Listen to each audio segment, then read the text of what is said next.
Alors, salut à tous. Poursuite de la lecture du livre Le traité du Saint-Esprit de Monseigneur Gaume. C'est maintenant le chapitre 25 qui est une suite du précédent et qui va traiter essentiellement de la notion, enfin c'est pas vraiment une notion, c'est un fait, un acte occulte, véridique et avéré qui sert et qui a servi et qui d'ailleurs sert toujours aujourd'hui dans des sectes occultes, parce que la République et la démocratie, malgré le bluff social qu'ils font à la populace avec la démocratie du vote, derrière tout ça, c'est complètement géré par de l'occultisme, de la kabbale, du satanisme. Eh bien, c'est la question des oracles, le moyen des oracles. Ça se pratiquait dans l'Antiquité, ça se pratiquait encore pendant toute la période du Bel Âge, que les ordures de la gauche et du modernisme ont appelé le Moyen Âge, mais en fait, moi j'appelle ça donc le Bel Âge chrétien. Le Bel Âge chrétien. Voilà, donc là, ça va parler dans ce chapitre des oracles, qui sont de véritables outils fondateurs de la politique des cités, des sociétés humaines. Et donc là, Monseigneur Gaume va développer ça.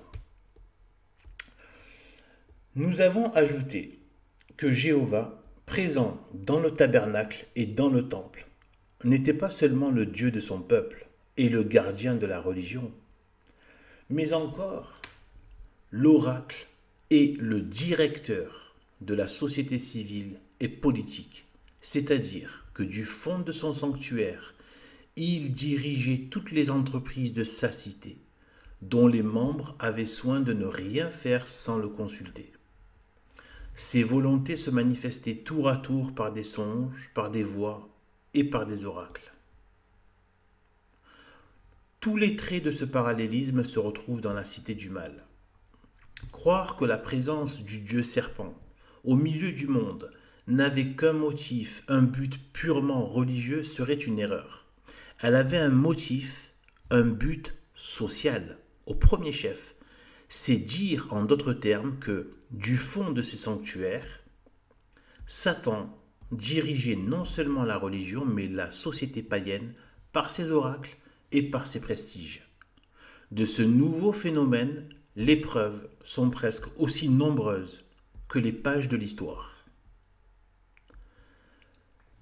Je fais une petite parenthèse, sauf que les historiens modernistes, c'est-à-dire la lèpre gauchiste des universités, descendante du mensonge de Voltaire et des loges, eh bien, ils ont masqué toute cette logique, c'est une véritable logique politico-sociale, depuis des temps immémoriaux, et donc on nous a caché ça. On nous a fait croire que c'était que de la rationalité, dans le sens... Alors que c'est nous qui sommes les plus rationnels, justement, puisqu'on prend en compte, y compris, le surnaturel. Et le rationnel, ça veut simplement dire la raison, hein, le raisonnement. Et nous, on raisonne avec l'ensemble, le surnaturel et le naturel, alors que eux ne raisonnent qu'avec le matériel. Donc en fait, ce sont eux les irrationnels, ou les demi-rationnels, donc c'est-à-dire pas rationnels. Voilà, donc en fait, ils ont masqué, c'est pour ça qu'il y a cette sorte d'amnésie où les gens croient que tout cela n'a pas été à l'œuvre dans les sociétés et n'est pas à l'œuvre actuellement. Le monde païen était couvert d'oracles, et le monde païen, c'était la terre entière, à l'exception de la Judée. Sur ce point, l'histoire chrétienne et l'histoire profane sont unanimes. Au nom de l'une et de l'autre, écoutons Plutarque et Tertullien. Plutarque, donc c'est un historien, il me semble qu'il est d'origine romaine, enfin voilà, romaine, et Tertullien qui était un des grands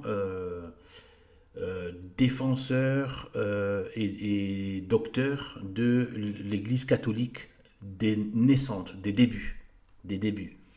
pendant notamment la période de la persécution. Mais qui normalement il aurait dû être Tertullien, d'ailleurs qui est d'origine maghrébine. C'est peu connu, mais pourtant, voilà, comme quoi le Maghreb n'a pas toujours été musulman, loin de là. Et malheureusement pour lui, il aurait pu être catholique. Et donc Tertullien, qui était voilà, d'origine berbère, maghrébine, et qui aurait dû normalement être un père de l'Église. Mais vu que vers la fin de sa vie, donc il s'est détaché de l'Église romaine, et du coup, il est parti dans une tendance qui s'appelait le montanisme, qui était un peu bizarroïde, mais il a pas dévié parce qu'il ne croyait pas ou quoi. En fait, il a dévié, écoutez bien, parce que pour lui, Rome, à l'époque, n'était pas assez dur sur les sur la comment dire sur la il trouvait que Rome n'était pas assez dur, n'était pas assez jusqu'au boutiste. Vous vous rendez compte, hein? Donc, et du coup, mais malheureusement, ça a été un défaut, un grave défaut. On espère qu'il a été sauvé à la fin de sa vie parce qu'il a rendu énormément de services. C'était un- C'était vraiment quelqu'un de très combatif. Il avait aussi un caractère connu pour être quelqu'un de très cassant. Et il était très fort. Il avait été formé dans le côté rhétorique, tout ça, sophisme. Mais bon, il savait que c'était du bidon, que c'est que du bluff humain. Mais malgré tout, il a utilisé certaines facultés qu'il avait, comme d'ailleurs comme Saint Augustin, dans la défense du catholicisme. Et c'est vraiment, il est peu connu et pourtant, vous lisez n'importe quoi de Tertullien, votre foi l'augmente, hein. C'est clair. Donc c'est quand même, il est très respecté par les prêtres. Vous pouvez leur en parler. Voilà, même s'il n'a pas été reconnu comme père de l'Église, sachez que c'est presque une sorte de père de l'Église tacite, enfin non officiel, quoi. Voilà, parce que malgré tout, si vous voyez ses écrits, c'était un pur catholique et extrêmement combatif contre les ennemis de l'Église. Voilà. Voilà. Et Plutarque, un des plus grands historiens de l'Antiquité. Donc, le premier, donc Plutarque, prêtre des idoles. Le second, prêtre du vrai Dieu. Donc Tertullien, le catholicisme, etc. Ce que je vous ai dit. Donc Plutarque s'exprime ainsi. Le premier article de l'établissement des lois et de la police, c'est la créance et persuasion des dieux. Vous vous rendez compte, hein? Je reviens un peu. Plutarque, même les gauchistes universitaires, d'ailleurs je crois que c'est lui qui a écrit les vies parallèles, où il a parlé de toutes les grandes figures du monde ancien. Et bien en fait, Plutarque est une sommité de l'histoire, d'accord, qui est étudiée aujourd'hui, philosophie, histoire, etc., etc. Donc regardez ce qu'il dit. Le premier article de l'établissement des lois et de la police, c'est la créance et persuasion des dieux, par le moyen de laquelle Lycurgue sanctifia jadis les Lacédémoniens. Nouma, les Romains. Nouma, il y a une des vidéos du traité du Saint-Esprit qui traite de la fondation de Rome par Nouma. C'est complètement occulte, la fondation de Rome. Lycurgue, alors Lycurgue, il me semble, je vais peut-être dire une bêtise, mais il me semble que c'était un des chefs de Sparte, hein, il me semble. Voilà. Ion, les Athéniens. Ça, je ne savais pas. Donc, Ion, une autre sorte de prêtre. Et Deucalion, tous les Grecs universellement, en les rendant dévots et affectionnés envers les dieux, en prière, serment, oracle et prophétie. De sorte que, allant par le monde, vous trouverez des villes sans murs, sans académie, sans roi, sans argent, sans monnaie, sans théâtre, sans gymnase. Mais vous n'en trouverez jamais qui soit sans Dieu, sans prière, sans sacrifice pour obtenir des biens et détourner des maux. Jamais homme n'en vit ni n'en verra jamais. Il serait plus facile de bâtir une ville dans les airs que d'en bâtir ou d'en conserver une sans religion. Fin de citation. C'est Plutarque qui parle. Plus grosse référence avec Hérodote de l'histoire ancienne qui a servi toute l'histoire moderne, etc. D'accord. Voilà ce qu'il dit. Et il avait effectivement, hein, moi j'ai un peu feuilleté, c'est vrai que c'est ultra poussé. C'est ultra poussé. Tout ce qu'il avait comme détail des histoires, etc., c'est hallucinant. Donc voilà. Et les gens croient qu'aujourd'hui ça a changé. Maintenant, c'est la démocratie. C'est la menace du Front National. C'est Reconquête de Zemmour. C'est Sarkozy. C'est je sais pas quoi. Ils croient vraiment que ça a changé. Ça n'a pas changé. Sauf qu'aujourd'hui, le monde est un monde qui a atteint un niveau de mensonge tellement bluffant, tellement sidérant, les gens sont sidérés par le mensonge et hypnotisés complètement, que les gens croient que tout soit parce qu'on justement, pour mieux se planquer, l'occulte a mis en avant le matérialisme et les gens qui se croient dans le matérialisme croient qu'ils sont tellement supérieurs au monde occulte alors que c'est le monde occulte qui les a rendus matérialistes. Justement pour ne pas, pour mieux les manipuler et les amener au seul objectif de Satan, damner le plus, amener à la damnation le plus d'humains possible. Voilà. Si vous lisez certains passages, je suis tombé sur un passage de l'imitation de Jésus-Christ que aujourd'hui tout chrétien devrait avoir et lire à chaque, le lire comme étant un livre enfin, dans sa poche, un livre de vie que tu gardes toujours sur toi. À un moment, il dit, parlant de la fin des temps, en fait, il l'explique en l'imageant quand ça y est, quand tout le verdict aura été donné de tous les vivants, il y a le jugement personnel à la mort de chaque personne et qui est individuellement le plus important. Et après, collectivement, il y a le jugement dernier. Toute l'humanité doit être jugée parce que tout le monde va voir que Dieu avait raison. Dieu n'a pas, toute la damnation ne s'est pas faite, s'est faite de manière, Dieu a été parfait, il n'a pas été, il n'a jamais voulu cela. Donc, ce n'est que justice. À un moment donné, quand tout sera, donc le décret aura été rendu, la sentence aura été rendue, et que donc les enfers, la terre va s'ouvrir, les enfers vont engloutir tous ceux qui ont ressuscité pour le jugement dernier. Eh bien, Satan, le prédateur, Satan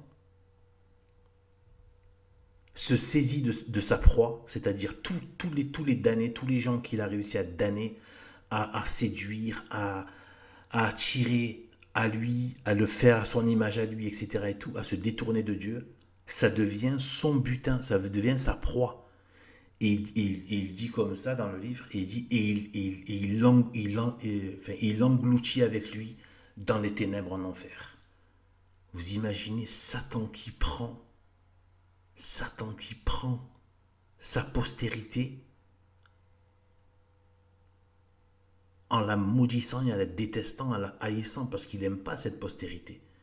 Il va la torturer pour l'éternité, tout en souffrant une douleur et une d'abominable souffrance lui-même. Imaginez le malheur. N'oubliez pas que tout cela est réel. Tout cela va se passer. Je vous rappelle que tout ce que Dieu a dit, tout ce que la Bible a dit dans l'Ancien Testament et tout ce que Jésus-Christ a dit, c'est accompli. Que ce soit lui directement et dans les évangiles et dans les épîtres et les lettres qu'il a inspirées avec le Saint-Esprit à Saint Paul et les actes des apôtres, etc. Dans les actes des apôtres et tout ça, et après ensuite au pape, etc. et au père de l'Église. Tout s'est accompli et va continuer de s'accomplir. Tout n'est pas encore accompli, bien sûr, pour nous. Pour Dieu, déjà, tout est déjà accompli, en fait. Ça y est. Puisque Dieu vit dans l'éternité, il n'est pas soumis au temps. Pour lui, il nous voit déjà dans la félicité du ciel ou en enfer. Hein. Je vous assure, désintoxiquez-vous de la science. La pseudo-science moderne, ce n'est pas une science.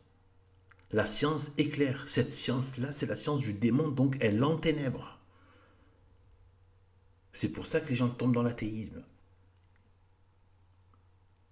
Et en plus, après, ils s'endurcissent là-dedans, avec ces soi-disant arguments scientifiques. Et ils se prennent en plus... Oh, c'est horrible. En plus, ils se prennent pour des gens super intelligents. Enfin, voilà. Donc, je vous le dis, ça va se passer. Lisez tout, écoutez tout le livre, ou lisez-le si vous voulez. Ou lisez des parties de temps en temps. Écoutez, j'ai fait, vous pouvez l'écouter par partie. Je prends le temps de les faire, ces vidéos. C'est important. De toute façon, ceux qui écoutent là, sont ceux qui sont motivés. Les autres qui veulent avoir des zappings, qui vont voir d'autres zappings ailleurs. Ici, c'est pas du zapping. Je fais des vidéos courtes, beaucoup plus digestes rapidement. Il y a des fois, il faut se poser. Il faut poser les choses. Voilà. J'ai l'impression qu'on a toujours un train à prendre, quoi. Non, une prière, des fois, voilà, il faut tout articuler simplement. Et des fois, il vaut m'en faire une bien avec le cœur et quelques-unes bien avec le cœur et voilà. Bon, eh bien, je vous dis que ça va se passer, ça va se produire. Là, il manque l'antéchrist. Je peux vous dire que c'est à l'œuvre. Les choses sont en train de se préciser, c'est effrayant.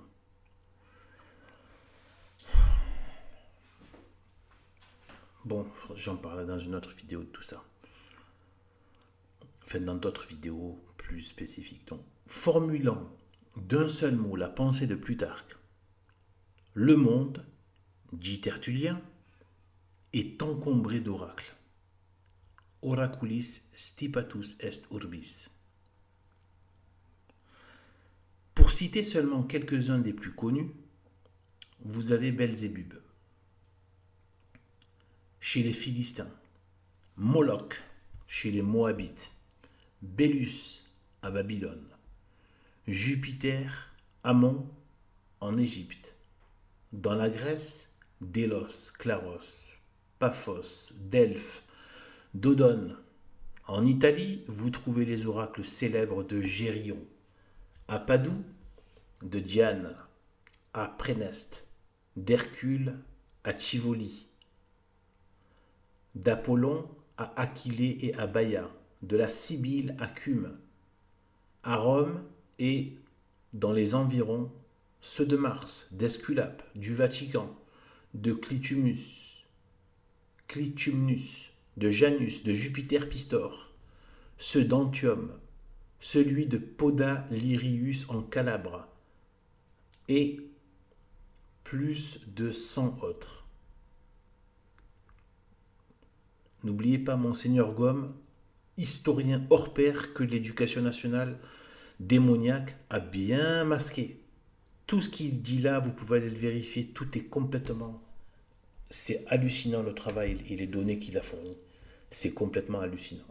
Mais aujourd'hui, avec Internet, tu n'arrives même pas à ressortir tout ça. La Judée, elle-même en était environnée. Les consulter était une des tentations les plus fortes du peuple de Dieu.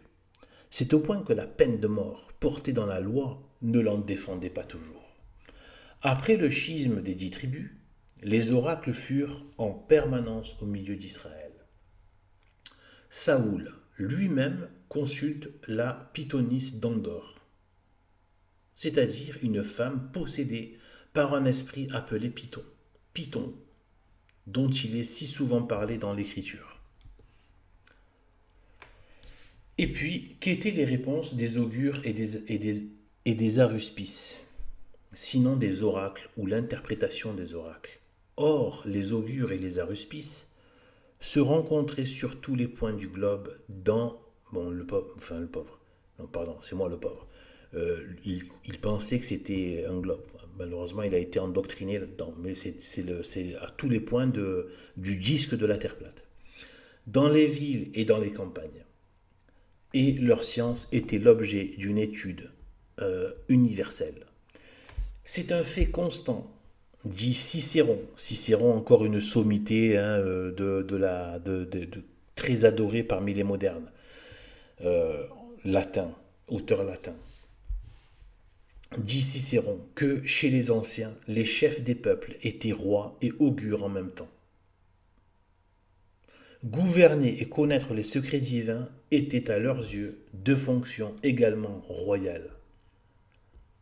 C'est de quoi Rome, dont les rois furent aussi augures, nous fournit de grands exemples. Après eux, les particuliers qui ont été revêtus du même sacerdoce ont gouverné la République par l'autorité de la religion. Cette sorte de divination n'a pas été négligée même chez les barbares. Il y a des druides dans les Gaules, parmi lesquels j'ai connu Dividiacus d'Autun, qui disent connaître l'avenir, partie par science augurale, partie par conjecture. Parmi les Perses, les mages sont augures et devins. Et nul ne peut être roi de Perse qui n'ait été instruit auparavant dans la science des mages. Il y a même des familles et des nations entières qui sont particulièrement adonnées à la divination. Toute la ville de Thelmès, dans la Carie, excelle dans la science des aruspices. Dans Élide, ville du Péloponnèse, il y a deux familles. L'une des Jamides, l'autre des Clitides, qui sont célèbres dans la même science. L'Étrurie a surtout la réputation de posséder une grande connaissance des fulgurations et de savoir expliquer ce que chaque prodige peut présager. C'est pourquoi nos ancêtres, lorsque l'Empire florissait, ordonnèrent très sagement que 6 enfants des principaux sénateurs seraient envoyés chez chaque peuple d'Étrurie pour y être instruits dans la science des Étruriens, de peur que par la corruption des hommes, il n'arriva dans la suite qu'une si grande autorité dans la religion ne vint à être exercée pour le gain par des âmes mercenaires. Quant aux Phrygiens, aux Pisidiens, aux Ciliciens et aux Arabes, ils se règlent ordinairement par les signes qu'ils tirent des oiseaux, ce qui se fait pareillement dans l'Ombrie. Le vrai Dieu, avons-nous dit, manifester ses volontés par des oracles proprement dits, et on voit sans cesse les conducteurs d'Israël consulter le Seigneur dans le tabernacle ou dans le temple, par des voix mystérieuses qu'on entendait sans voir, ou en voyant l'être de qui elles sortaient. Témoin Agar, Gédéon, Samuel à Silo, Saoul sur le chemin de Damas, par des songes, témoin Jacob, Judas Maccabée et 20 autres. Satan a contrefait tous ces genres de révélations. Quant aux oracles proprement dits, nous venons de voir qu'ils étaient innombrables dans la cité du mal. S'agit-il des voix mystérieuses? Nous en citerons plus loin un des plus remarquables exemples. En attendant, voici ce que dit Cicéron. Souvent, les faunes ont fait entendre leur voix. Souvent les dieux ont apparu sous des formes tellement sensibles qu'ils ont forcé quiconque n'est pas stupide ou impie à reconnaître leur présence. Et ailleurs, toujours Cicéron, il dit « Souvent même au rapport de la tradition, on a entendu des faunes au milieu des batailles. Souvent des voix véritables se sont fait entendre dans les temps de trouble, sans qu'on pût savoir d'où elles venaient. » Entre beaucoup d'exemples de ce genre, 2 surtout méritent de fixer l'attention. Donc c'est toujours Cicéron qui parle. Hein. Peu avant la prise de Rome, on entendit une voix qui venait du bois sacré à Vesta. Et cette voix avertissait qu'on eût à reconstruire les murailles, parce que autrement la ville serait prise dans peu. L'oracle ne fut reconnu que trop vrai. Fin de citation. On connaît les chênes dodoniques, dont l'espèce n'est pas éteinte. À Joal, écrit un de nos missionnaires d'Afrique, il y a des arbres fatidiques et des rites mystérieux pour l'évocation des génies. Fin de citation. Quant au songe, Cicéron consacre 9 chapitres du premier livre de la divination à rapporter quelques-uns des plus célèbres parmi les Grecs et les Romains. Les temples dans lesquels on allait en demander se trouvaient partout. Le monde, dit Tertullien, en était couvert. Pour n'en citer que quelques-uns, qui ne connaît ceux d'Amphiaraus à Europe, d'Amphiloque à Malus, de Sarpédon dans la Troade, de Trophonius en Béotie, de Mopsus en Sicile, en Cilicie, d'Hermione en Macédoine, de Pasiphae en Laconie. C'est une chose certaine que très souvent les démons envoient des songes quelquefois vrais, gracieux et séduisants, et nous savons pourquoi.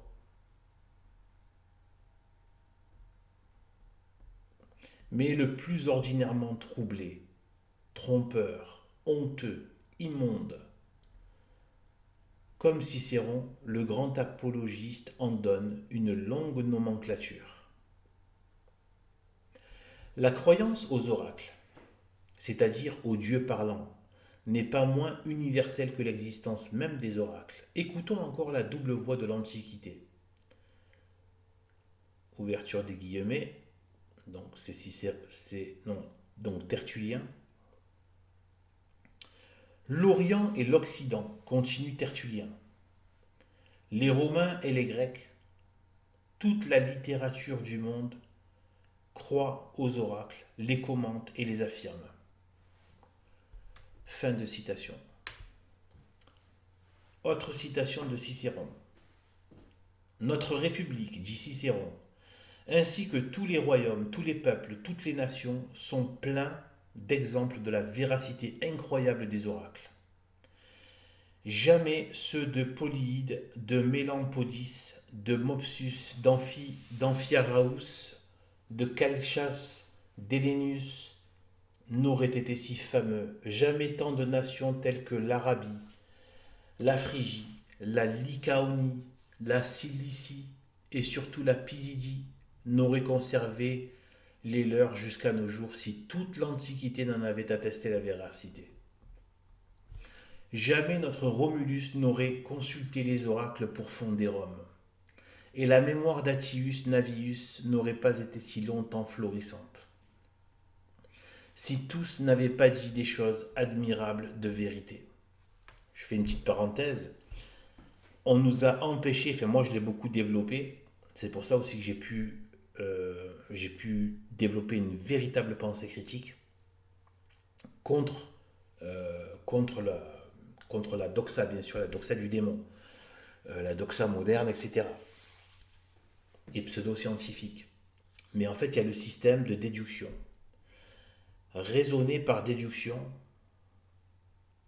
et l'intelligence humaine.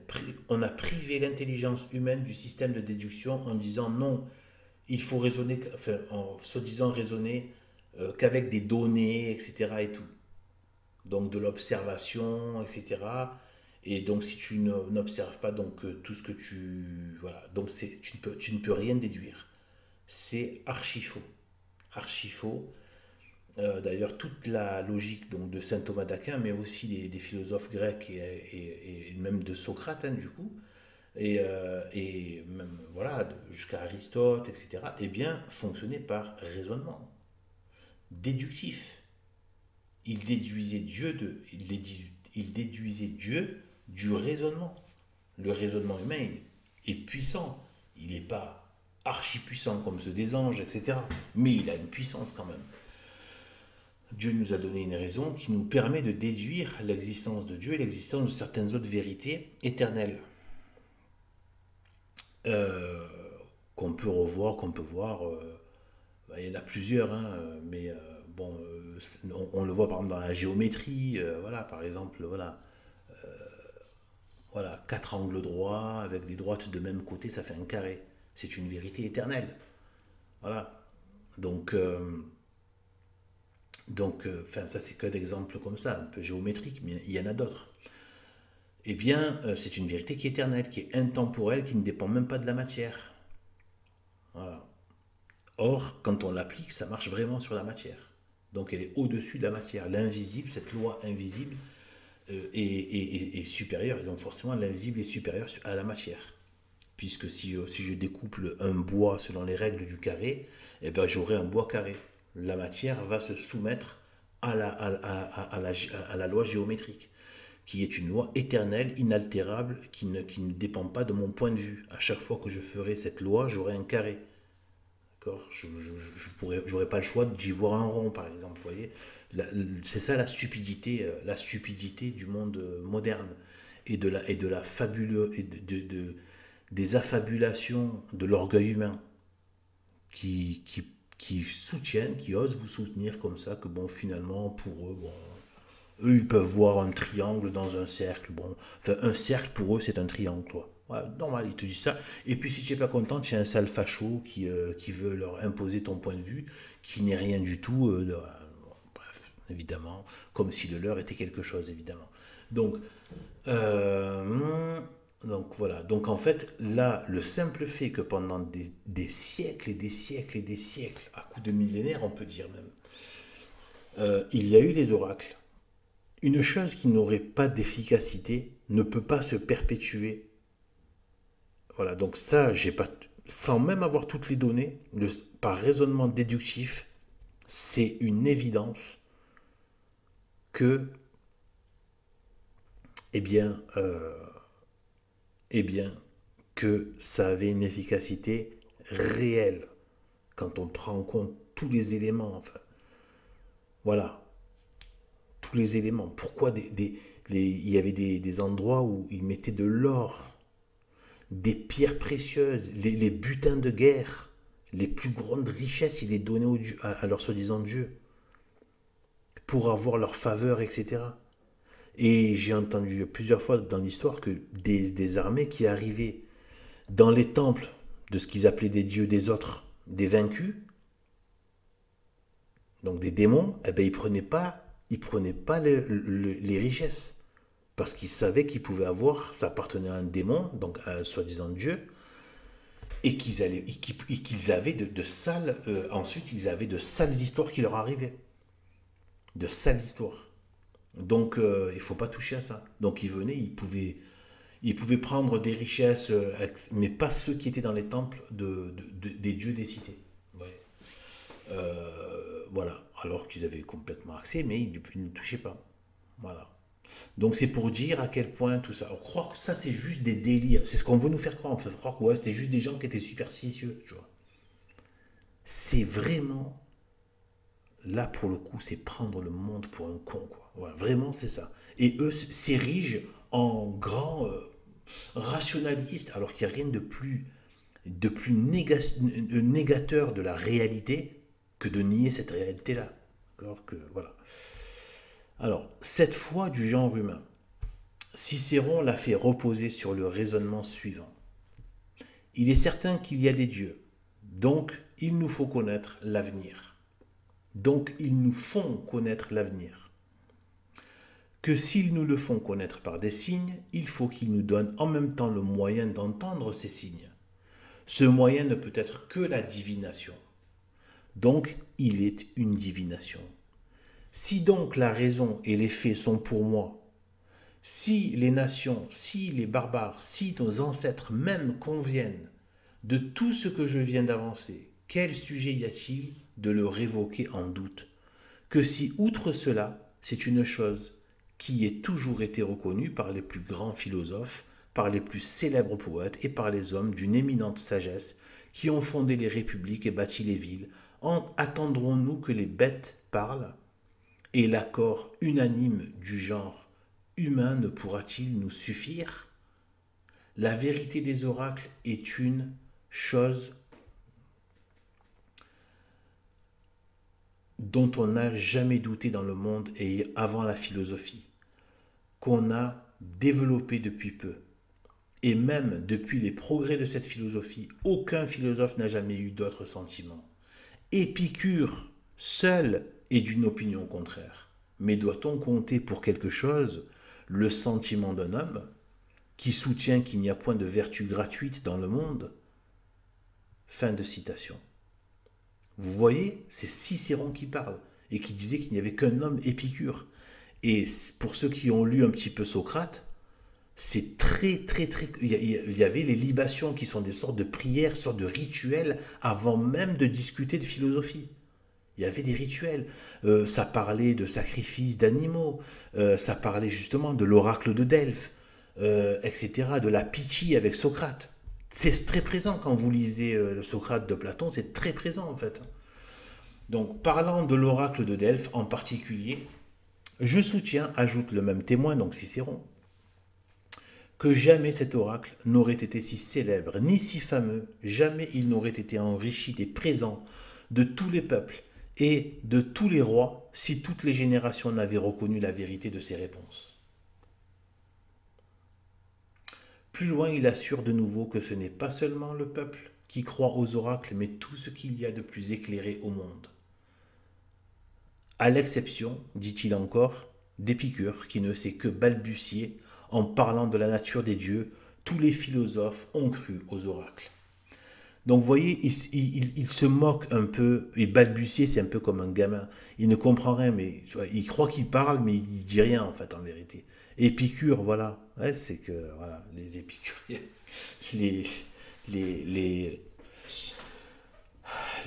l'ancêtre, un des ancêtres infâmes de Michel Onfray, Épicure. Vous vous rendez compte? Voilà, des crétins. En fait, il y avait déjà cette engeance de crétins, mais qui pourrit l'intelligence avec son crétinisme, en fait. S'ils étaient juste des crétins, voilà. Mais c'est que ces crétins viennent expliquer aux autres, à ceux qui savent, ceux qui ont les éléments profonds de la sagesse, ils viennent leur expliquer la vie. Ouais, ta gueule, je vais t'expliquer la vie, quoi. C'est des conneries. Voilà. En fait, tu en es là, quoi. C'est ça que tu as en face, en fait. Tu dois traiter avec ça, en fait, tu vois. Enfin bref, donc alors, je continue. Bon, je fais des fois un peu de sketch, hein, désolé, mais c'est comme ça. Il m'énerve tellement, en fait. Donc, alors, rien n'est plus vrai. Les écoles de philosophie les plus célèbres de l'Antiquité, telles que les pythagoriciens, les platoniciens, les stoïciens, défendaient les oracles de toute leur force et traitaient d'impies et d'athées le petit nombre d'épicuriens et de cyniques qui n'y ajoutaient pas foi. Cette croyance n'a pas même cessé avec le paganisme. Depuis la naissance du Sauveur du monde, notre Seigneur Jésus-Christ, dit Balthus, tous les philosophes en ont été plus entêtés que jamais. Ça fait du bien d'entendre Sauveur du monde, hein, quand on entend parler de tous ces démons, de toutes ces manipulations occultes. Qu'est-ce que le monde serait horrible si on n'était que dans le paganisme, avec que des gens versés dans les pires saletés. Ils auraient tous des apparences, mais immondes, etc. Un climat démoniaque, salace, etc. Enfin, un truc de dingue. Et là, hop, dès qu'on entend parler du Sauveur du monde, notre cœur se réjouit et on est bien. Depuis la naissance du Sauveur du monde, dit Balthus, tous les philosophes en ont été plus entêtés que jamais. Ils ont soutenu les oracles avec ardeur, pour soutenir la cause de leur religion, qui tombait en décadence.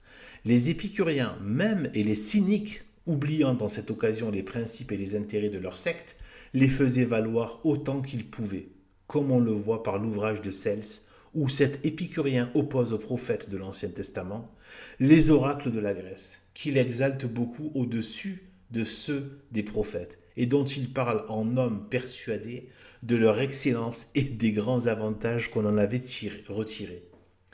Il en est de même de Maxime de Tyr, cynique de profession et maître de Julien l'Apostat.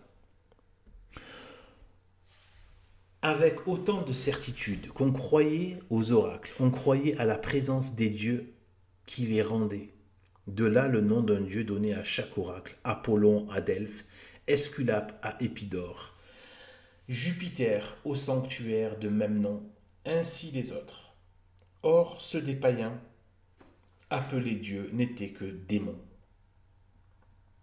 100 fois les pères de l'Église, témoins des oracles et des prestiges, l'ont prouvé, et par les paroles et par les faits. Jusqu'ici, dit Tertullien, donc lui il est de notre côté, de notre camp, du bon camp et du camp de Dieu, malheureusement. Vous savez que je prie des fois pour Tertullien, j'espère vraiment qu'il est allé au ciel et que son reniement de Rome, à la fin, euh, n'a pas été pour lui une cause de damnation, parce qu'il a rendu tellement de services, vous savez comme il a combattu, et je vous assure, même les prêtres aujourd'hui, hein, tous, vous leur dites Tertullien, mais c'est vraiment, il est très respecté, en fait, il aurait dû être normalement un père de l'Église, quoi, hein. C'est juste, et je vous dis, c'est pas un reniement, c'est juste une sorte de, voilà, bon, bref, une déviance qu'il y a eu, mais qui n'était pas de l'ordre du rejet ou du catholicisme, ou d'inventer des choses. Voilà, bon, et après il a pu, voilà, bon, je ne vais pas rentrer trop dans le détail, mais voilà, en tout cas, j'espère pour lui, moi, de fois, je prie pour lui, parce que c'est grâce à tous ces hommes, hein, voilà,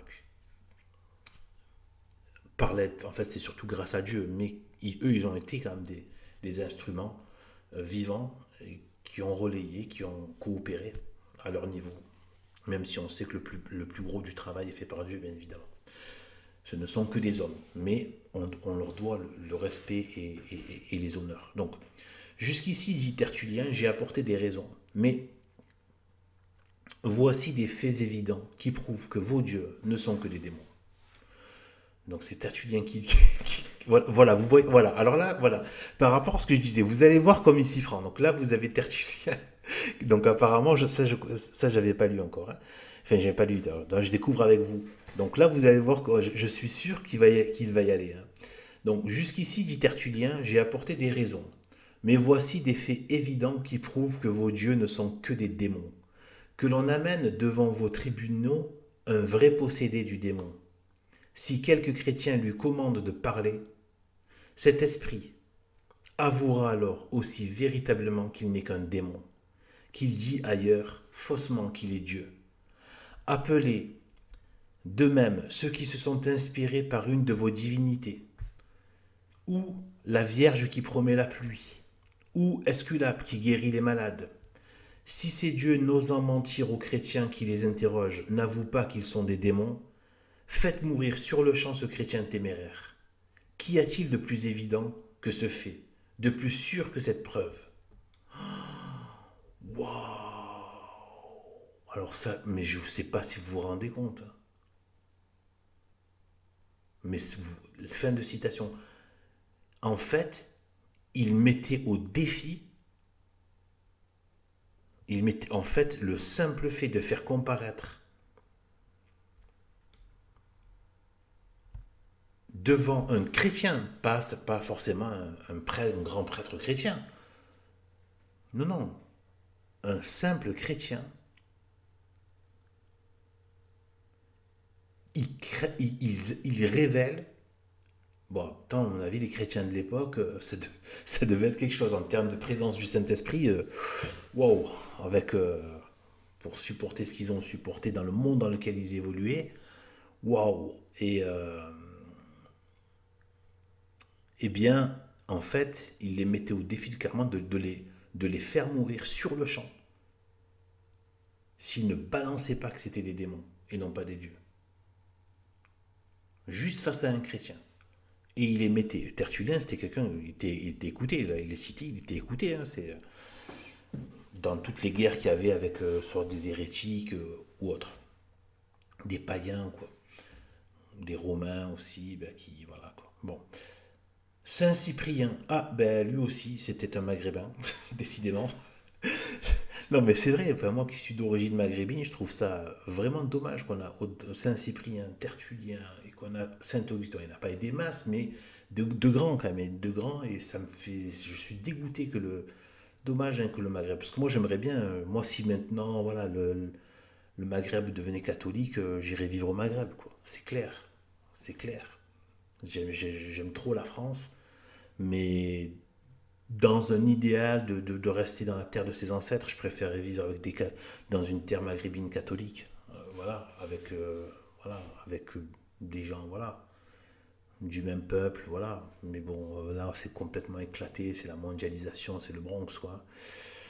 Voilà, donc Saint Cyprien parle comme Tertullien. Ce sont, dit-il, les mauvais esprits cachés dans les statues et dans les images consacrées qui inspirent leurs prophètes, qui remuent les fibres des entrailles des victimes, qui gouvernent le vol des oiseaux, qui disposent des sorts et qui rendent les oracles en y mêlant toujours le faux avec le vrai. Fin de citation. Donc vous voyez un peu, ça veut dire qu'en fait, quand il consultait les oiseaux, en fait, en vérité, il devait faire sûrement un rituel, et après, c'était les démons qui devaient avoir une action sur les oiseaux, et qui leur, du coup, pour leur donner ces signes-là. Donc ça devait être, donc c'était forcément autorisé par Dieu. Voilà. Dieu a laissé certains pouvoirs d'action occulte aux démons. C'est une certitude. Et c'est rien. Ça, c'est juste parce que Dieu a limité pour pas que ce soit trop. Voilà. Et donc, voilà. Et il y a même certaines choses sur la nature où ils peuvent intervenir dans certaines choses de la nature. Mais vraiment, enfin, les démons, c'est vraiment. Mais ils peuvent. C'est très souvent lié au péché. Voilà, en gros, tout ce qui est béni, les démons n'ont pas d'action là-dessus. En gros, il y a Sainte Marie, quand elle fait le lien entre le péché et justement les mauvaises récoltes, tout ça, c'est parce qu'en fait, voilà, il peut y avoir une action des démons. En fait, c'est pas que Dieu se met à faire du mal à la nature, c'est juste qu'en fait, si vous êtes des mauvais, euh, si vous êtes contre Dieu, si vous n'honorez pas Dieu, eh bien, à un moment donné, Dieu ne va pas donner ses grâces à la terre, et du coup, ben, les démons vont pouvoir plus agir. Voilà. Et du coup, ils pourrissent les récoltes, ils peuvent comment dire, faire se développer des bactéries, etc. Certaines choses. C'est limité, mais c'est dévastateur. Voilà. Donc, et d'autant plus dévastateur qu'il y a une absence du Christ. Une absence de. Une absence relative, bien sûr. Ça ne veut pas dire que Dieu n'est pas là, Dieu est partout, Dieu sait tout. Je veux dire dans le sens au niveau de la grâce. Voilà. Voilà. Bon. Puis, en preuve de ce qu'il avance, l'illustre docteur ajoute. Cependant, ces esprits, conjurés au nom du vrai Dieu, nous obéissent sur le champ. Waouh! Alors vous entendez ça? Puis, en preuve de ce qu'il avance, l'illustre docteur, donc Saint Cyprien apparemment, si j'ai bien compris, si c'est bien la suite. Cependant, ces esprits conjurés au nom du vrai Dieu, ah voilà, donc ça veut dire par le nom de Jésus-Christ. Vous savez, vous vous rappelez dans les évangiles quand les apôtres viennent disent Seigneur, en fait les démons sont chassés en invoquant votre nom. Vous vous rendez compte?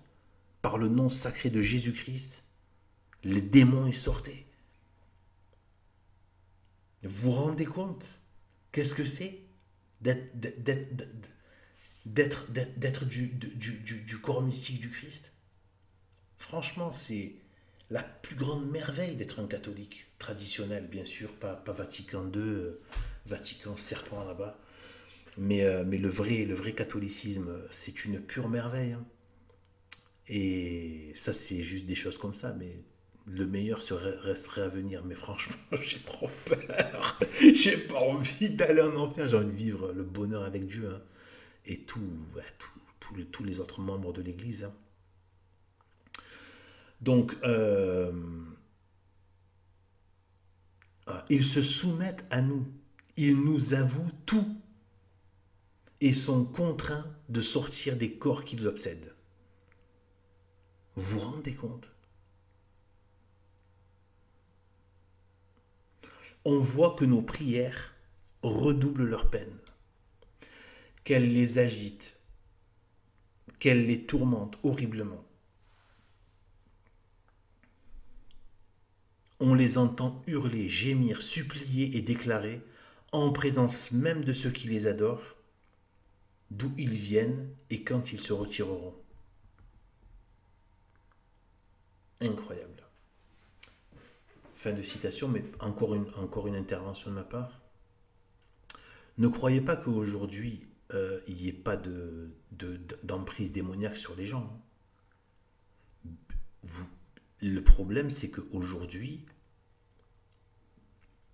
les folies, en fait, la dinguerie démoniaque, c'est même possible qu'elle se manifeste autrement qu'à ces époques-là. Dans le sens, eh bien, quand vous voyez aujourd'hui, vous savez qu'il y a des gens qui se mutilent. Phénomène chez les jeunes, c'est du satanisme, ça c'est les effets démoniaques. Les mutilations, les scarifications, des choses comme ça.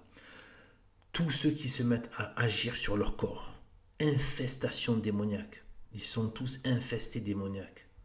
Ce sont des démoniaques en fait.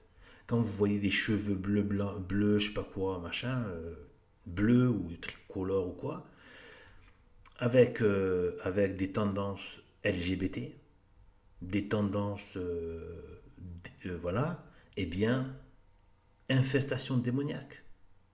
La haine, les dingueries, qu'on voit éclater de temps en temps, emprise démoniaque. Des gens qui se mettent d'un seul coup à faire des trucs, des dingueries.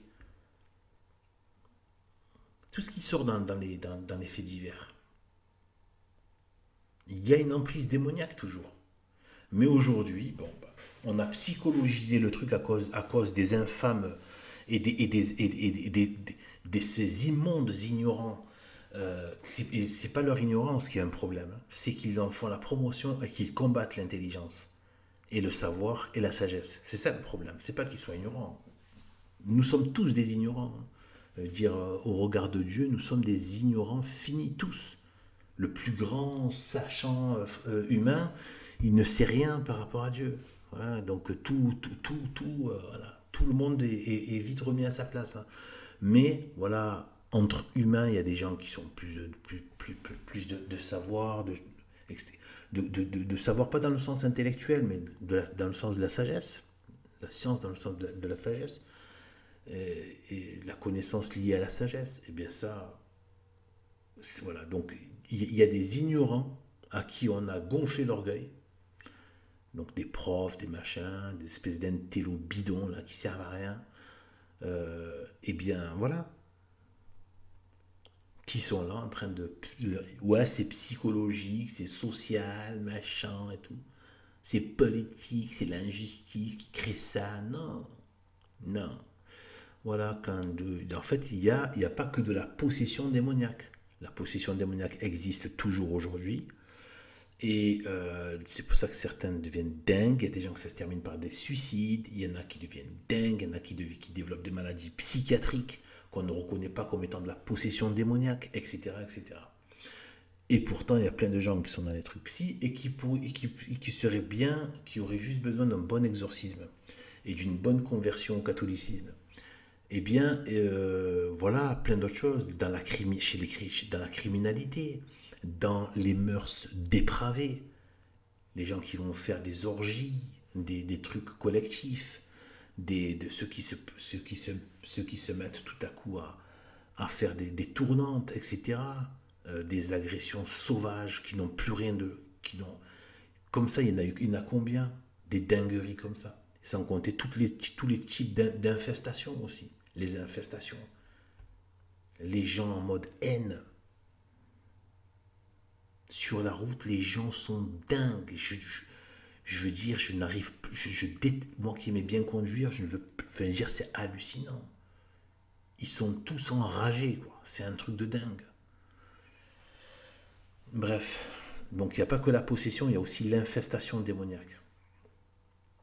Et voilà. Moi, ce que je me dis dans ma tête, hein, après, je ne sais pas si c'est vrai, mais je me dis que Satan peut très bien demander aux démons de ne pas dépasser certains stades pour ne pas réveiller justement la fibre croyante. Vous voyez ce que je veux dire?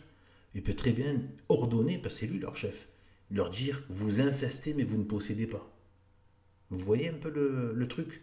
Pour éviter justement que ne naisse que les gens se retournent justement vers la solution, la seule et unique solution qui est le nom de Jésus-Christ, Christ, hein, le nom que n'aiment pas les talmudistes, les kabbalistes, les musulmans, même les athées, hein, et tous les antichrists. En fait, Christ, Jésus-Christ, c'est-à-dire loin de Dieu, l'onction de Dieu, de la même substance que Dieu. Donc Dieu, parce que Dieu n'est pas divisible. Eh bien, voilà. On n'a jamais vu des démons s'enfuir en invoquant le nom de Mohamed, le nom de Bouddha, le nom d'un rabbin talmudiste. Jamais. Par contre, le nom sacré de Jésus-Christ et la croix et la Vierge Marie. Ouh là là. Les exorcistes peuvent en témoigner. Donc, Minutius Félix, Lactance Saint Athanase. Tous les pères latins et grecs affirment le même fait. Ils l'affirment en face des païens eux-mêmes, où tous ces grands hommes étaient hallucinés, ou bien il faut reconnaître qu'ils étaient bien sûrs de ce qu'ils disaient. Pour fonder une pareille preuve, l'apologie du christianisme et la vérité de la religion qu'ils défendaient. Donc apparemment, voilà, donc Minutius Félix, je ne connais pas, Lactance, que de nom, Saint Athanase, très connu, et tous les pères latins et grecs aussi affirment le même fait. Donc l'effet du christianisme sur les démons, et voilà, donc dans le monde païen. Il fallait aussi qu'il fût halluciné, ou que la vérité des oracles lui fût bien démontrée, pour qu'un des plus grands hommes des temps modernes, le grave, l'illustre Kepler, je ne connais pas, n'ait pas craint d'écrire en face de la science et de la demi-science. Bon, donc c'est facilement vérifiable, apparemment, c'est un moderne, Kepler. Citation de ce Kepler. On ne peut nier qu'autrefois les démons n'aient parlé aux hommes par les idoles, par les chênes, donc apparemment c'est les arbres, par les bois, par les cavernes, par les animaux, par les plus muettes parties du corps, en sorte que l'art de la divination n'est nullement une jonglerie pour tromper les simples. Fin de citation. Au reste, entre les chrétiens et les païens, le point en litige n'était pas la présence des esprits dans les oracles, mais la nature de ces esprits. Je ne sais pas si vous avez capté là. Le point, en fait, le point de litige, là, il a dit litige, entre les païens et les chrétiens, c'est pas tant le fait qu'il y ait oracle ou pas oracle, c'est quelle est la nature de ces esprits. Donc certains, les païens les prenaient pour des dieux, et les chrétiens, donc grâce au christianisme, savaient que c'était des démons. Voilà. Donc les païens soutenaient que ces esprits étaient des dieux, et ils les adoraient. Les chrétiens, au contraire, prouvaient que c'étaient des démons et ils avaient horreur de leur culte. Mais, nous le répétons, tous étaient d'accord sur la présence d'agents surnaturels dans les oracles. Nous avons dit que les chrétiens prouvaient que tous ces dieux inspirateurs d'oracles n'étaient que des esprits malfaisants et leurs arguments étaient sans réplique. D'une part, ils forçaient ces prétendus dieux à confesser eux-mêmes qu'ils n'étaient que des démons. Encore une fois, donc, ouverture des guillemets, citation. Vous savez bien, disait Minutius Félix à ses anciens coreligionnaires, donc apparemment c'était un ancien païen, que vos dieux, Saturne lui-même, Sérapis, Jupiter et tous les autres que vous adorez, avouent qu'ils ne sont que des démons. Or, il n'est pas croyable qu'ils mentent eux-mêmes pour se déshonorer, surtout en votre présence.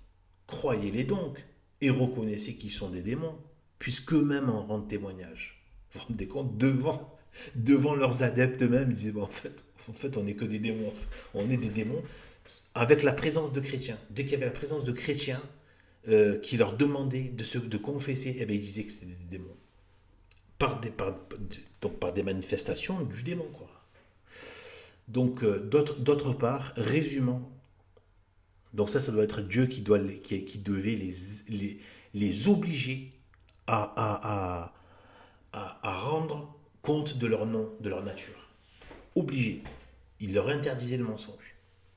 D'autre part, résumant d'après les auteurs païens eux-mêmes les oracles des dieux et les actes qui en avaient été la suite, ils montraient avec l'évidence de la lumière qu'ils avaient constamment commandé les sacrifices humains et des impudicités qui font rougir.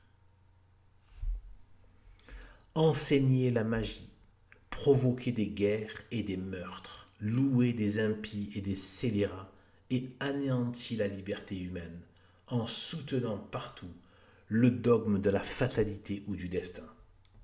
Cette partie est trop importante, je vais la relire. D'autre part, résumant d'après les auteurs païens eux-mêmes les oracles des dieux et les actes qui en avaient été la suite. Ils montraient avec l'évidence de la lumière qu'ils avaient constamment commandé les sacrifices humains et des impudicités qui font rougir, enseigner la magie, provoquer des guerres et des meurtres, louer des impies et des scélérats et anéantir la liberté humaine en soutenant partout le dogme de la fatalité ou du destin.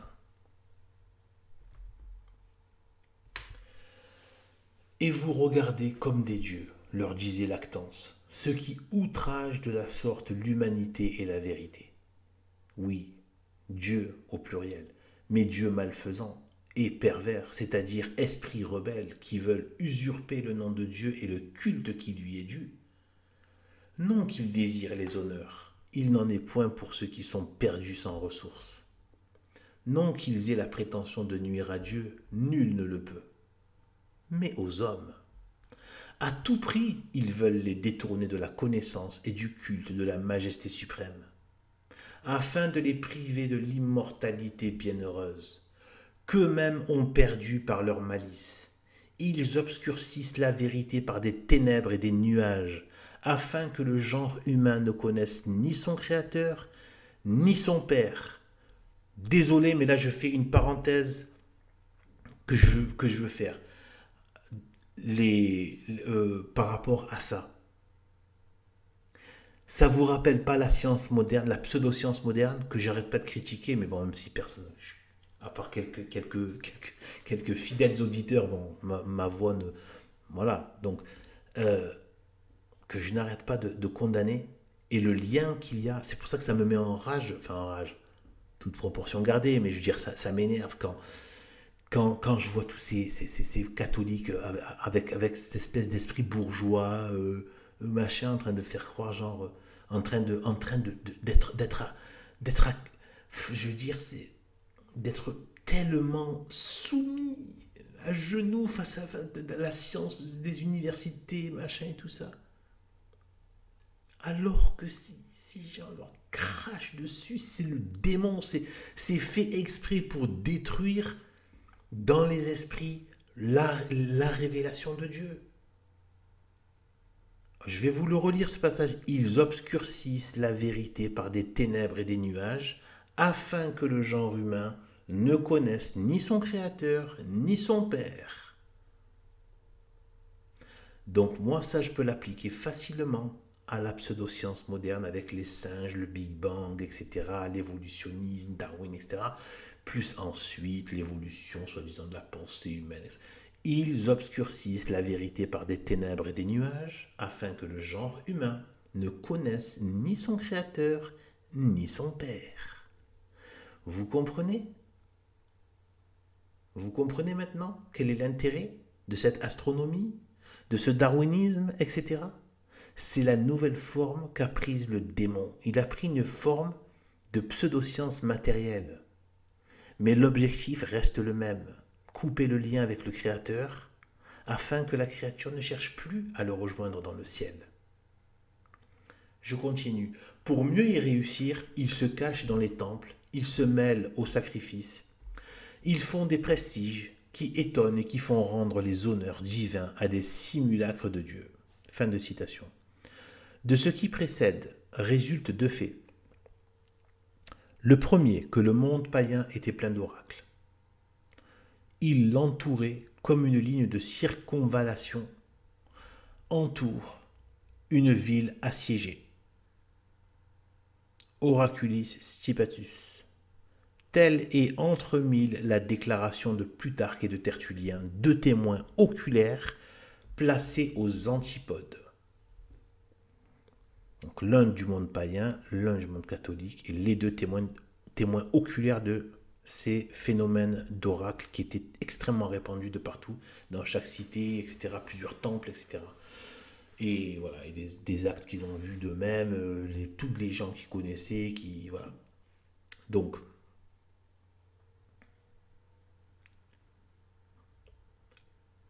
et par là étranger à toute connivence. Le second, que ces oracles étaient rendus par des esprits. Sur ce point, nouvelle unanimité de la part des témoins oculaires. L'incrédulité moderne n'ose nier le fait, mais elle se moque de l'explication. Voilà.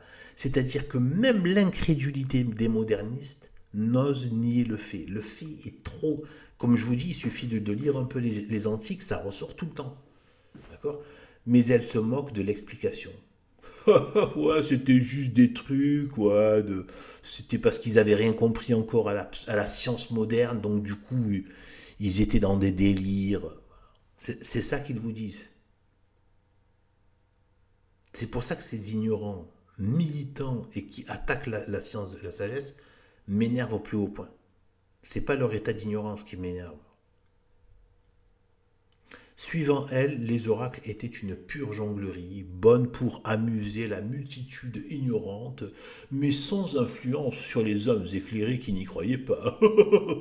En plus, il a mis ça en italique. Je vais vous la refaire. Suivant elle, les oracles n'étaient... Là, je vais vous la refaire avec le pédantisme bourgeois, minable, gauchiste, etc. Parce que le gauchisme, c'est de la bourgeoisie aussi. Donc, les oracles étaient une pure jonglerie, bonne pour amuser la multitude ignorante, mais sans influence sur les hommes éclairés qui n'y croyaient pas. Voilà, ouais, je le fais bien, hein, n'est-ce pas? Moi, j'ai quelques capacités de mime, j'avoue. Alors, une jonglerie, cela est bientôt dit. Mais vos raisons, affirmer n'est pas prouvé. C'est pas moi qui parle, là, c'est Monseigneur Gomme. Qu'est-ce qu'une jonglerie qui a régné sur toute l'étendue du globe? Moi, je rectifie avec disque de la Terre plate. Pendant 20 siècles. Qui a constamment jeté le genre humain dans l'hallucination, au point de lui persuader qu'il voyait ce qu'il ne voyait pas, qu'il entendait ce qu'il n'entendait pas. Une jonglerie qui règne encore dans la plus grande partie de la Terre, où elle continue de produire le même renversement des sens et de la raison. Une jonglerie qui n'a cessé chez les nations policées qu'à l'arrivée du christianisme. Qui continue avec le même succès chez tous les peuples que le christianisme n'a pas éclairés, et qui revient où sa lumière disparaît. Singulière jonglerie, dont le secret se perd quand le monde devient chrétien, et qui se retrouve quand il cesse de l'être. Dites le nom, le pays, la naissance de l'habile jongleur qui l'a inventé, et qui renonce à son métier suivant le degré de latitude où il se trouve par rapport au christianisme. Admettre une jonglerie universelle et universellement crue, c'est admettre la folie universelle. Mais si le genre humain est fou, prouvez que vous êtes sage. Et puis, de quelle nature était cette jonglerie? Elle était bonne, dites-vous, pour amuser la multitude ignorante? Que le sacrifice de ce qu'elle avait de plus cher? Tous les oracles ont exigé des victimes humaines. On a vu 1000 fois, sur 1000 points du globe. Je rectifie, disque de la Terre plate. dans l'orbe du monde. Des milliers de parents apportaient aux autels de divinités monstrueuses leurs propres enfants. Et vous croyez qu'ils obéissaient à une simple jonglerie? On a vu des peuplades entières, telles que les Pélages de la Grande Grèce, abandonner leurs biens et leur patrie pour se soustraire aux ordres de ces oracles sanguinaires. Et jamais la pensée ne leur est venue de se défier des jongleries sacerdotales. Vous admettez sans froncer le sourcil que des hommes ont pu se jouer ainsi de leurs semblables pendant des siècles entiers sans que jamais personne ait pu découvrir leur fourberie. Si vous êtes incrédule en matière de religion, convenez que ce n'est pas la crédulité qui vous manque. Du moins soyez d'accord avec vous-même. Pour vous, l'Antiquité païenne est l'époque de la vraie lumière. Et vous en faites l'époque la plus facile à tromper. Serait-il vrai que vos convictions changent avec les besoins de la polémique? Oh là là, ça c'est bon ça. Ça c'est bon. Ça c'est beau ce qu'il vient de dire. En gros, je le résume peut-être un peu. Il dit, vous êtes en train de nous dire que les plus grandes lumières de la raison viennent de l'Antiquité. La Grèce antique, la Rome antique et tout ça. Et dans le même temps, ils disent que c'était une époque où il y avait la bêtise des croyances, etc. Elle dit donc en fait vos convictions, elles changent en fonction de vos besoins, de la polémique. C'est exactement l'aveuglement du gauchisme et de tout ce qui relève du diable en fait. Vous répondez, il ne s'agit que de la multitude ignorante, et on la trouve aux époques même les plus civilisées. Multitude, en effet singulièrement ignorante, qui, suivant Tertullien, comprend tous les lettrés du monde, et qui, au témoignage de Cicéron lui-même, se compose de tout ce que les peuples païens de l'Orient et de l'Occident ont connu pendant 2000 ans, de plus célèbre par le génie et par la science. Rois, législateurs, capitaines, orateurs, philosophes de tous les noms, pythagoriciens, platoniciens, stoïciens, tous les hommes, enfin, moins 3 ou 4 brutes épicuriennes. Voilà de quoi se compose la multitude ignorante qui a cru aux oracles. Et vous n'y croyez pas. Prenez garde, la négation est périlleuse. Elle pourrait vous faire appliquer le proverbe « Qui se ressemble, s'assemble ». Elle est bonne celle. Avant de poursuivre l'examen de l'objection, arrêtons-nous un instant. Pour se séparer ainsi de la foi commune, il faut plus que des prétextes. Il faut des motifs. Jusqu'ici, nous n'avons vu que les premiers. Voyons quels peuvent être les seconds. Il y en a deux. L'ignorance et l'intérêt. Un grave philosophe va nous les expliquer. L'ignorance de nous-mêmes, dit-il, nous fait oublier que les hommes sont naturellement incrédules. Nous ne voyons pas aisément ce qui est au-delà de ce que nous voyons. Tout ce qui est merveilleux et extraordinaire leur paraît suspect. Ils y soupçonnent toujours de la fraude et de l'imposture. Et pour peu qu'il y en ait, il n'est pas possible qu'elle leur échappe. Ils n'arrivent même que trop souvent, par cet éloignement naturel à croire tout ce qui paraît extraordinaire, qu'ils supposent de la fourberie, où ils n'ont pas la moindre raison d'en soupçonner. Que si la vérité est souvent une vérité toute divine, a tant de peine à se faire reconnaître, comment une fourberie purement humaine pourrait-elle se soutenir longtemps? Comment pourrait-elle subsister des siècles entiers et tromper non pas quelques ignorants, mais les plus savants hommes et les nations entières les plus éclairées et les plus habiles? Tels ont été à la lettre ces fameux oracles du paganisme. Ils ont subsisté plus de 2000 ans. Ils ont été durant tout ce temps consultés, admirés et respectés de tout le paganisme des peuples et des nations les plus éclairés. Les Grecs et les Romains les ont considérés comme ce qu'il y avait de plus auguste et de plus divin dans leur religion. Tous les philosophes en ont été convaincus comme les autres. À peine s'en trouve-t-il un seul parmi ceux qui, semblables aux bêtes, ne reconnaissaient ni divinité, ni providence, ni immortalité de l'âme, pour oser balbutier que tous ces oracles n'ont été que des fourberies des prêtres des idoles. On voit par là d'où vient l'opposition. Donc, fin de citation. On voit par là d'où vient l'opposition. Attendez, vous voulez savoir qui c'est qui a parlé là? C'est Balthus.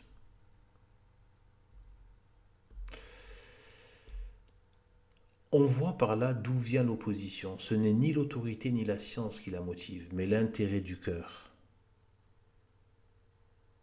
Le surnaturel importune l'homme animal et il le nie.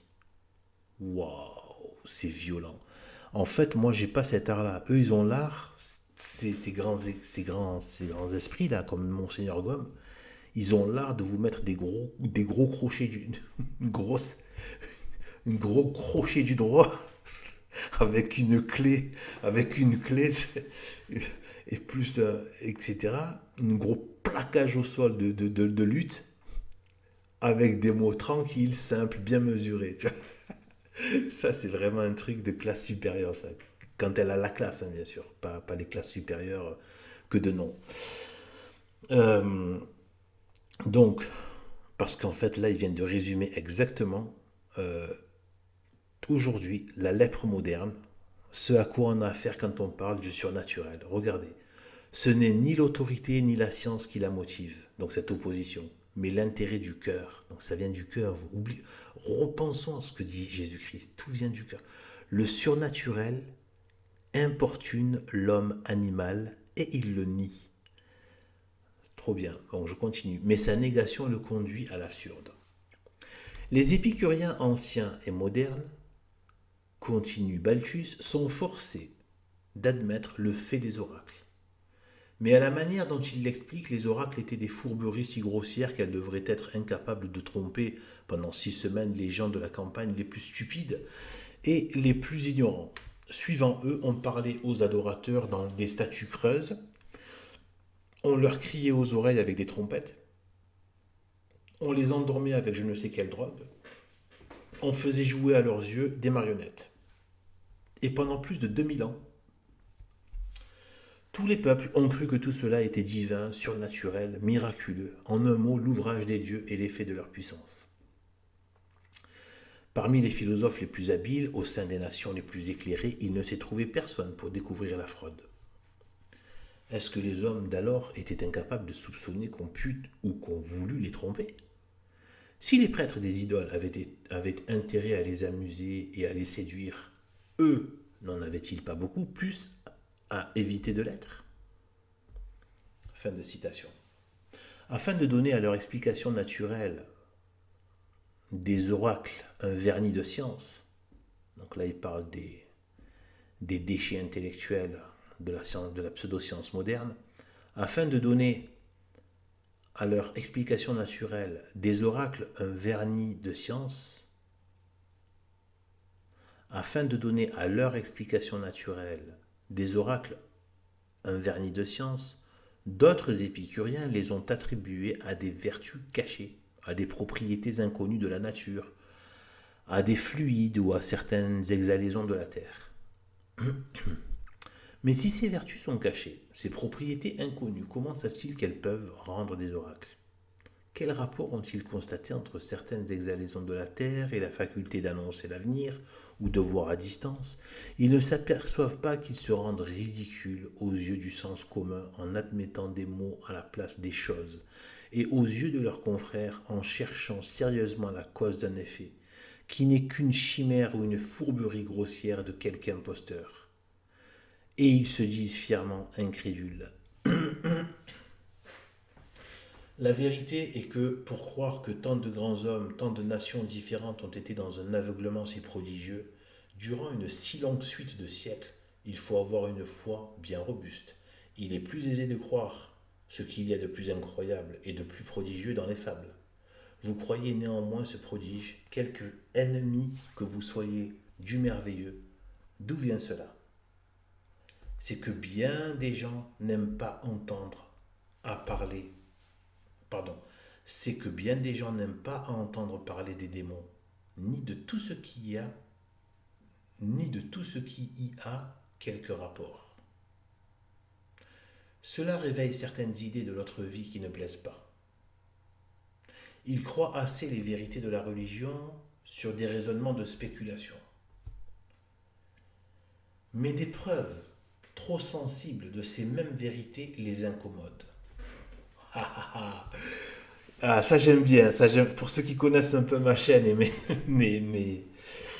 mais voilà ce que je défends là, voilà, là c'est le côté vraiment, voilà, le côté, cette perte de la logique démoniaque. Ça me stupéfait, surtout là depuis ma conversion, de sentir que des fois c'est absent, tu vois, tu te dis mais franchement quoi, ils ont oublié comment tout a commencé en fait, la chute, comment commence la Bible, voilà, c'est dès le deuxième récit de la création, enfin, c'est c'est-à-dire dès le début en fait, c'est la même chose avec juste avec un point de vue différent de la même chose, plus porté sur justement pas que sur la création, mais ce que en fait la présence d'Adam et Ève dedans.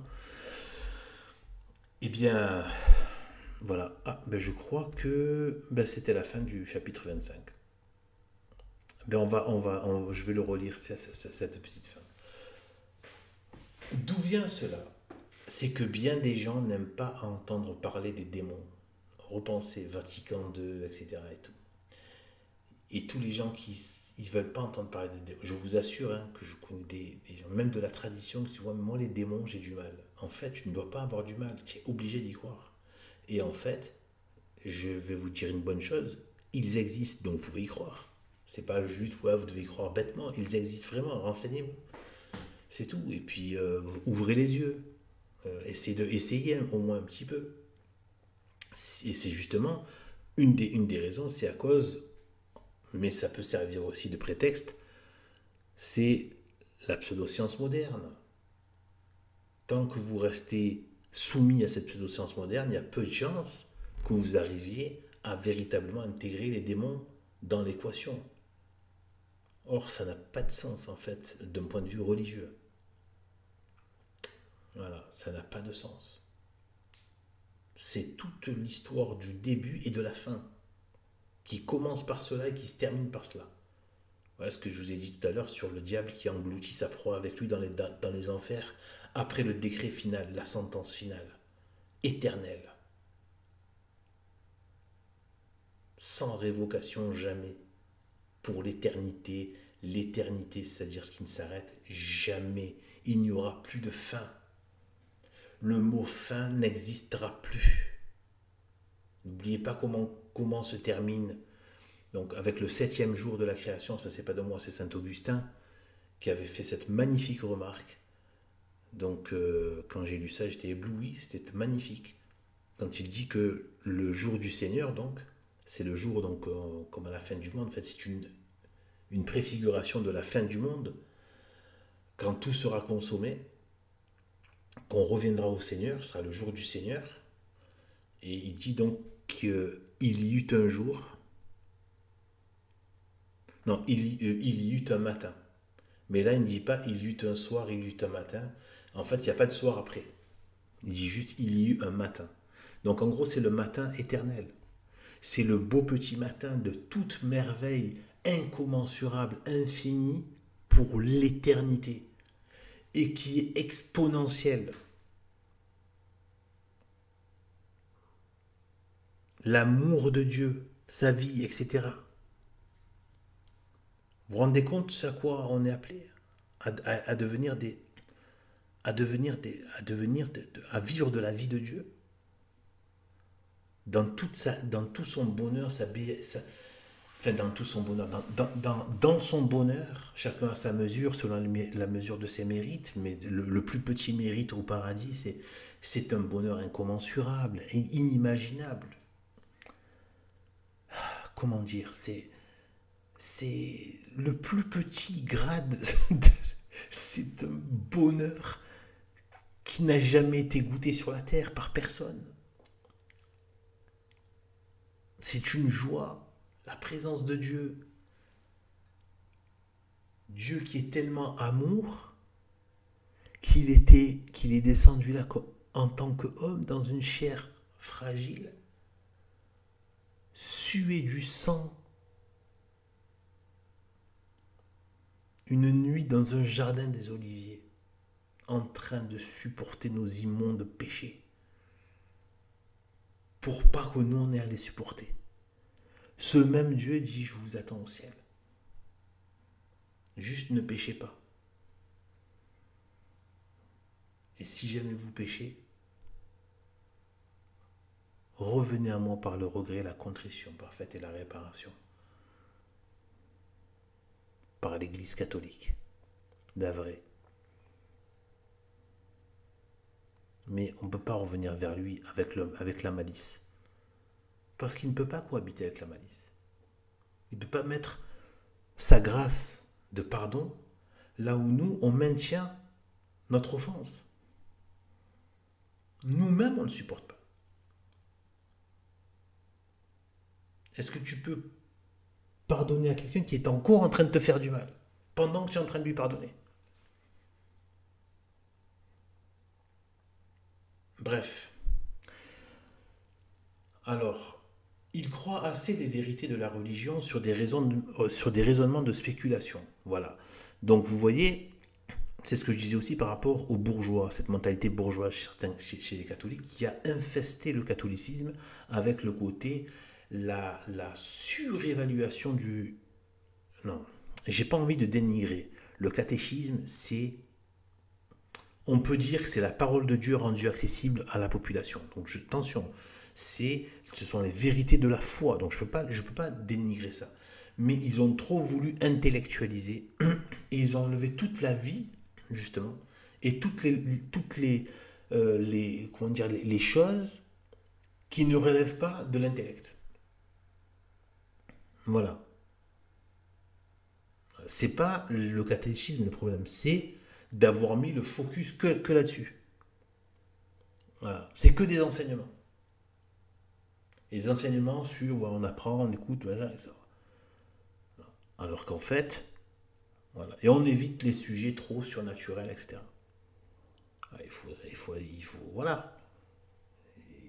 C'est pas pour rien qu'il y avait des prêtres exorcistes, que tout cela était très vrai, hein, je veux dire, voilà. C'est les, quand, quand le catholicisme était vraiment la religion, voilà, de la société, voilà, les prêtres parlaient du surnaturel et tout ça, des démons, etc. Bien évidemment. Et après, il y a eu cette mentalité bourgeoise qui est venue, c'est que des trucs, que la partie intellectuelle. Voilà. Et bien évidemment, cette partie intellectuelle est merveilleuse. On parle du christianisme, mais quand on... Trop d'excès, c'est comme par rapport à la loi. Tu n'es pas contre... Jésus-Christ n'était pas contre la loi. D'ailleurs, il a dit, faites ce qu'ils disent, mais pas ce qu'ils font.